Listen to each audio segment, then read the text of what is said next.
सभी साथियों का स्वागत है। आइए कहानी पढ़ते हैं। कौन, पेन या मित्र।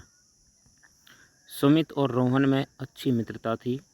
दोनों एक साथ खेलते हुए पढ़ते थे।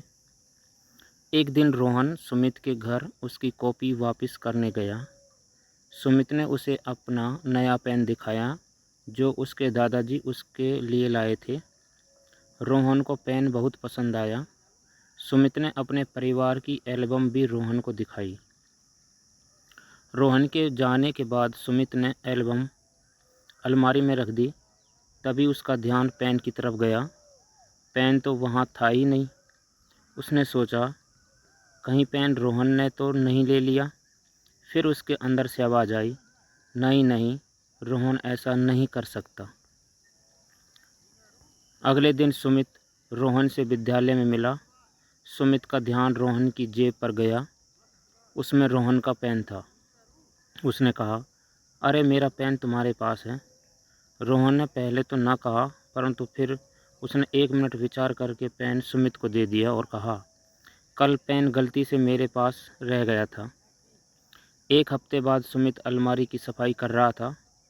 उसने देखा कि उसका पेन एल्बम के अंदर रखा हुआ है। उसे आश्चर्य हुआ और वह दौड़कर रोहन के घर गया। अपना पेन मिलने की बात बताई। वह रोहन का पेन लौटाते हुए बोला, जब तुमने पेन लिया ही नहीं था तो मुझे अपना पेन क्यों दे दिया? रोहन ने कहा कि मुझे पेन से ज़्यादा अपना मित्र प्यारा था, इसलिए मैंने पेन दे दिया। चर्चा की दिशा। कभी कभी हम संबंधों से ज़्यादा वस्तुओं को महत्व दे देते हैं, जिसका परिणाम हमेशा दुखद ही होता है। हमारी भावनात्मक आवश्यकताओं की पूर्ति संबंधों में ही होती है। इसके साथ ही सुरक्षा की भावना भी अच्छे संबंधों में ही रहती है। संबंध अच्छे रहें तो वस्तुओं की उपलब्धता फिर भी हो ही सकती है, लेकिन संबंधों में दूरियां पैदा करके वस्तुओं को हासिल कर खुश नहीं रहा जा सकता। इस कहानी में विद्यार्थियों को संबंधों के महत्व को समझने के लिए प्रेरित किया गया है। धन्यवाद।